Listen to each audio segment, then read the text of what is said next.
A disappointing loss to Tottenham. A disappointing loss to Chelsea. A disappointing draw at QPR. And then we're faced with a trip to Manchester City, to the Etihad Stadium. Games like this don't come around every day and they don't get much bigger. But when you look at the Premier League table, Chelsea sit in 10th, City in 5th, we sit in 4th, and look how competitive the league really is this season. It's just utterly astounding. But we pick the ball up with Adrian. He cuts back inside. City intercept it very well, but Sissoko picks up the ball. He feeds it into Eduardo. Eduardo gives it to Isco. Isco cuts inside, uses his skill, gets past the defender, pulls the ball back, gives it to Sissoko. Sissoko shapes. He passes it to Adrian. Adrian's in the box. He shoots, and what a save by England's number 1, Joe Hart, who should technically be England's number 2 because Butland is far better. But we picked the ball up with Adrian. Adrian with some samba skills, some silky skills. Past the defenders, into the box, has a shot. Great interception and block again by Man City. It falls to Eduardo. He tries to have a shot, and again it is blocked magnificently. This game is so open. Eduardo with a tank of a challenge on Toure, but he keeps the ball. Then Sissoko dives in and robs the opportunity for Yaya Toure. Adrian breaks on the counter-attack. He has Lukaku to his right. He spots Lukaku. Lukaku's in the box. He shapes to shoot. Joe Hart with another unbelievable save. This game is so open, it's unbelievable. The ball's knocked out to the right-hand side to Sigurdsson for Manchester City. Nice piece of skill. Defeats Eduardo. He cuts out to the right. Again, some nice silky skills. Feeds the ball into Richards. Richards feeds the ball back into Sigurdsson. Sigurdsson gets a crossing. Great defensive header. Sinclair comes flying in. The ball is everywhere. But we managed to come away with the ball. This game is unbelievably open. What a game of football. This is what the BPL is all about. Yaya Toure feeds the ball into Baratelli. Baratelli spots Sinclair. Sinclair brings it into the box. He has a shot. Great save by Butland. The follow-up is put in. How unfortunate. Butland just could not get his hand to that follow-up. He made a world-class save in the first instance, but he just could not get his hand to the follow-up. And Scott Sinclair, after 33 minutes, gives Manchester City a 1-0 lead in what can only be described as an absolute feast of football. Such open gameplay has never been seen like this before. But look at this, Eduardo in the centre of the park. He moves to the left. He has to cut back inside. He gives it back to Sissoko. Sissoko's blocked off. Nothing on for him. Feeds it into Eduardo. Eduardo turns. He's in the box. He shoots. It's in the post. It doesn't go over the line. It goes the wrong side of the post. Unbelievable. Utterly unbelievable. And we go in at half-time trailing 1-0. What's the miss by Lukaku? A huge, huge moment in this game. But it seems that we need to change, and we're going to make some dramatic changes.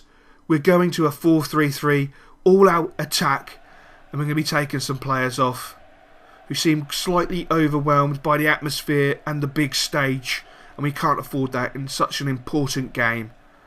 As you can see, Zaha, Isco, Guidetti go off, Mbaya, Filippo and Dorian Jean come on. And we pick the ball up with Adrian. Nice cultured turn. Knocks the ball into Filippo. Filippo majestically goes forward. He feeds it to Lukaku. Lukaku shoots. He's hit the post. Oh my days. That's 2 big opportunities Lukaku's had, and he's missed. How unfortunate. Lukaku picks up the ball again. He feeds it into Dorian Jean. Jean breaks down the left-hand side. He cuts back in. He feeds the ball into Adrian. Adrian's dispossessed. He feeds it to Filippo. Filippo has to shoot. It's blocked. Filippo has a shot again. It's saved by Hart. Lukaku. No. Oh my days. How did Joe Hart get to that ball? Utterly world-class goalkeeping by Joe Hart. I guess that's why he is England's number 1 with such amazing goalkeeping.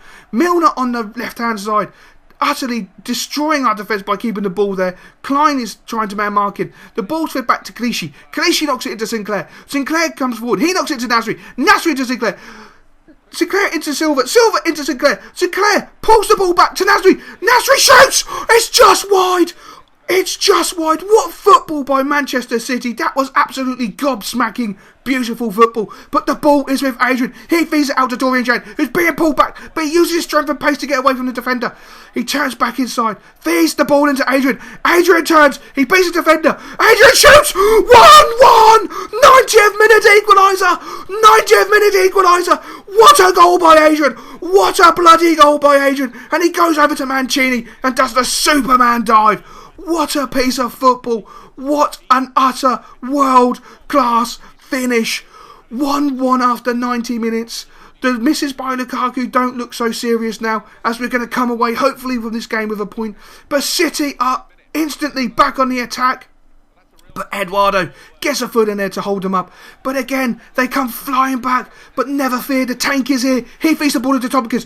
Tompkins into Eduardo. Eduardo into Dorian Jean. Dorian Jean feeds it into Lukaku. Lukaku moves forward, knocks it into Adrian. Adrian feeds it into Filippo. Filippo turns his defender. He gets past his defender. He kicks into the box. Filippo! Filippo! Filippo! Filippo!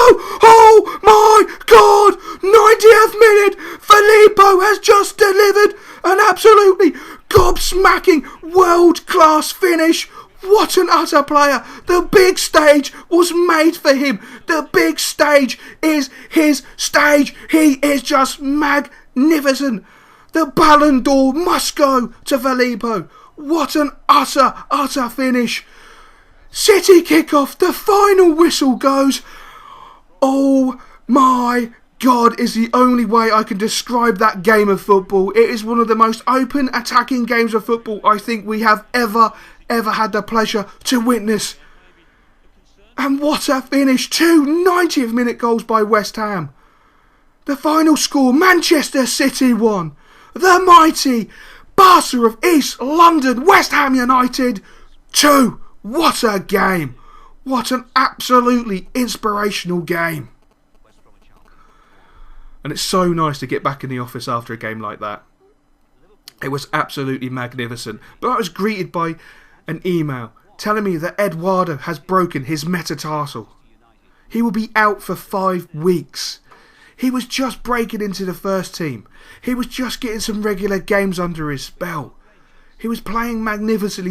He had a huge game against Manchester City. This is a huge setback. 5 weeks without Eduardo is really huge. But he's going to get the best possible recovery. Our physios are the best on the planet. We pay top dollar for our physios, for our medical staff. They will really look after him. And he will never have to worry. I will always be round his house. I'll play a few games with him on Xbox. I'll take him round a Jaffa Cake bouquet. He'll be fine. And we have to concentrate on going to PAOK to take them on in an almighty game. A very important game in Europe.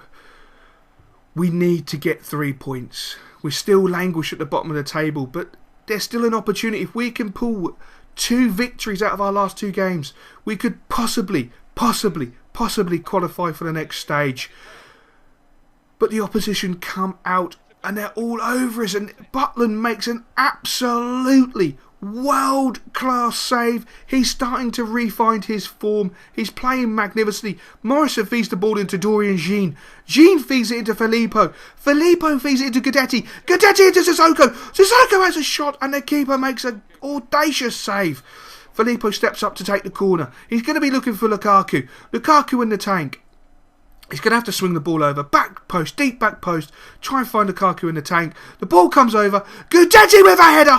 1-0 West Ham. 34 minutes gone. That is exactly the way we needed to start. That is an absolutely magnificent start. 1-0. That's really calmed the nerves in such a very volatile atmosphere away from home. With the Greek champions, or the Greek runners-up. I think they finished 2nd or 3rd in the Greek league to qualify for the Euro League. And they really have an absolutely majestic atmosphere. It's really a volatile atmosphere, full of passion. And that's what we like. That's what we love at East London. That's what we love at West Ham. And Filippo knocks the ball into Benzir. Benzir feeds it into Zaha. Zaha backs into defender. Feeds it out to Sissoko. Sissoko cuts inside. Great piece of skill. Chips the ball over. Benzir! 82nd minute, 2-0 West Ham. Surely that's won us the game. Magnificent football by Sissoko. Great chip ball, great header by Benzir. And it's 2-0 to West Ham United. But PAOK are never ever defeated. A great opportunity. But they put the ball wide. And the referee is awarded a penalty. He's saying that there was an infringement by Luke Shaw, which I find extremely hard to believe. And they forced to make a substitution as the player was injured. Can they score? Yes, Butland sort of fell over. He didn't really go down with any purpose. He went the right way, and that's really disappointing. But the referee blows the final whistle. PAOK 1, West Ham United 2. The dream is still on for the next stage of the EuroLeague. But we're back at home, back in East London, and we have to take on Southampton. And all my days, that table is looking magnificent. We sit in 5th position. It's unbelievable. Southampton sit in 10th. They have 25 points. We have 29. It's such an open season. Southampton with an early corner. Liana with an absolutely unstoppable rocket into the top corner. That was an absolutely majestic goal. Absolutely majestic. That could be a contender of goal of the season. It was that good. Great composure, sticks into the top corner, and we trail 1-0. And in the 10th minute, Southampton come flying back with us. Cork to Rodriguez. Rodriguez into Cork. Cork's walking through the centre of the defence. A nice little turn. Feeds it to Rodriguez. Rodriguez with the shot. And thankfully, Butland is on form. He makes a magnificent, world-class, audacious save. But Southampton are absolutely destroying us. But the ball falls to Lukaku. Lukaku feeds it through to Rodriguez. Rodriguez brings it to the box. He shoots. He scores. 1-1. Our nerves are now settled. That is what we needed. That's a big, big goal in the 17th minute. Southampton were absolutely all over us. But a great through ball from Lukaku into Rodriguez. Sets it up for 1-1. That's magnificent. Lukaku again feeds the ball through to Zaha. Zaha is 1-on-1 with the keeper. Zaha surely is going to score. He puts it wide. Oh my God. He put it the wrong side of the post. He's a young lad. He will come to fruition. So we can forgive him for that sort of miss. But it looks like tank has gone down. It looks like the tank has gone down. This does not look good. This does not look good. We bring Tompkins on to replace the tank. That does not look good. Hopefully we'll get an update from our medical staff before the end of the game. But that did not look good. We go off at half time. It's a tied game of 1-1, but that was a big moment. The thoughts are with the tank at this moment in time. But Rodriguez breaks down the left-hand side. Look at the pace of Rodriguez. He turns on the afterburners. He's going to breeze past every player. He gets to the bottom. He's being pulled. He knocks the ball to the back post. Lukaku makes it 2-1 after 52 minutes. What an audacious header. But that was all down to the utter brilliance of Jess Rodriguez. He's going to make himself an absolute hit with the fans with runs like that.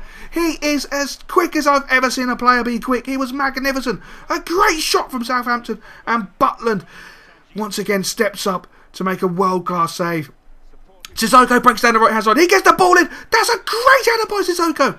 By Isco. I do apologise. It's Sissoko with the cross. Isco with a header. Not sure how he missed, but the full-time whistle goes. West Ham 2, Southampton 1, and we're still waiting to hear how the tank is. And it's the lateral ligament. That's 4 whole months without the tank. That's absolutely devastating. So we're going to take a look at the table just to show you how open this season really, really is. Arsenal are absolutely storming away with 36 points. West Ham are currently in second with 32 points. But look at the rest of the league. Unbelievable. All the way down to 11th position. 25 points. Do really have a shout of getting in that top 4 position. It's unbelievably open. It's absolutely amazing. Chelsea are starting to make a run. They're now up to 7th. Newcastle 6th. Liverpool 5th. Spurs 4th. Man United 3rd. What a competitive league. And we're going to have a quick look at the top goal scorers. And look at that. Filippo Bonaperti has 11 goals. He is absolutely magnificent. Lukaku is 16th on the goal scorers charts with 6 goals. Absolutely amazing. We can have a quick look at the assists. And look at that. In 11th position and 12th position, Rodriguez, Jess Rodriguez and the talisman, Adrian, the samba silky feet of Adrian. And as we go down, even Filippo's getting on there in the act. 22nd, we're going to have a look at the clean sheets. Reina and Lingard are absolutely flying. I mean, Joe Hart, unbelievable. 5 clean sheets, but no Butland in the top 10. That's a first. Normally he's in the top 3 at this stage of the season. Where is Butland? Butland is down in 23rd position. That shows 1 clean sheet. That shows how bad our defence has been this season. But we are still flying. So overall, it's not too bad. Or is it? But that's got to be remedied. That has really got to be remedied. And we now have to travel to the Dave Whelan Stadium to take on Wigan. this is going to be a tough game. Wigan are a decent side. They've got some pace in their team, and that could cause us a lot of issues. And it's our first game without the tank at the back, so it's going to be very interesting to see what happens. But we've got some decent players to come in and replace them. But Wigan start off with absolutely fire in their bellies. Great ball across, and what a clearance. What an unbelievable clearance that was. Absolutely majestic. And there's only one man who could do that. Diami. Look at that. That was a magnificent clearance. We break down the right hand side with Klein. Klein feeds the ball into Isco. Isco cuts back on himself. Feeds the ball back into Klein. Klein's in the box. He shapes to shoot, and that's probably why he's a decent right back and not a right winger. The ball falls to Guidetti. Guidetti sprays it out to Filippo. Filippo's in the box. He has a shot. What a save by the Wigan goalkeeper. And again, Luke Shaw majestically going down left hand side. He has to turn back on himself because he's run out of pace, and the Wigan lads just all over him. The ball's fed into Filippo. Filippo breaks into the box. He has a shot, and again, what a great save by the Wigan keeper. But Filippo picks up the ball, feeds it into Isco. Isco turns, breaks into the box, goes to the byline, pulls the ball back, and Guidetti! Oh my God, I think we've just witnessed the best goal in the world by Jean Guidetti. Oh my God, I can't believe that. I utterly can't believe that. Great run by Isco. Guidetti's looking for it. Chips the ball over the goalkeeper. Has the time, the intelligence to turn. And then an audacious overhead kick into the bottom corner. That truly could be goal of the season, let alone goal of the month. What a goal. What an absolute goal. I think we've just witnessed some unbelievable brilliance as we go in at half-time, winning 1-0. The second half starts and Wigan are straight onto the attack. The ball's knocked down the wing to McManaman. McManaman swings the ball in. Kone goes up for it. That's a great header. And unfortunately he scores. Slightly poor defending there, I'm going to have to say. Poor defending. Butland will take no blame for that whatsoever. That's just poor defending and a great goal by Kone. You can't deny that was a decent goal. But Guidetti, the scorer of the magnificent overhead kick, puts the ball over the top into Luke Shaw. Luke Shaw breaks forward, knocks the ball into Sissoko. Sissoko's getting forward from his CDM role. Feeds the ball into Filippo. Filippo breaks into the box. He has a shot, and that's a great save. He took the shot from just outside the box there. I do apologise. But the ball's fed back into Guidetti. Guidetti moves into the box, cuts into the box, looks for a pass, turns on himself, and the referee awards a penalty as the Wigan defender manhandled him down to the ground. And Diami steps up to take the penalty. No, of course not. Guidetti is going to step up to take the penalty. The scorer of the first goal and a magnificent overhead kick. Will he be able to double his goal tally for the day and make a brace? Oh yes, straight down the middle. Great composure to take that penalty under some severe pressure. He makes it 2-1 to West Ham. And we're looking quite comfortable. 90th minute corner. Butland goes up, makes a great catch. Now just looking to wind the clock down. Throws the ball out to Isco. Isco moves forward on the right hand side. Knocks the ball into Diami. Diami then wastefully gives the ball away, which is really not what we need at this time in the game. Isco makes a rash challenge, trying to just halt play. But it looks like Wigan are on the attack. Can Klein get back in there? The ball comes into the box. No! Great save by Butland. Great double save by Butland. And no! Dicko manages to get a header in the 90th minute to make it 2-2. Butland made two absolutely world-class saves, but no. He couldn't pull a third out to stop Dicko. And Dicko makes it 2-2 in the 90th minute. Great header by Dicko. Really unfortunate. But I guess that is just the way football goes. And another look at this goal from Guidetti. Oh my God. That is all I can say. Butler with a 9.1. I hope you've enjoyed this episode, guys. And I will, of course, catch you later.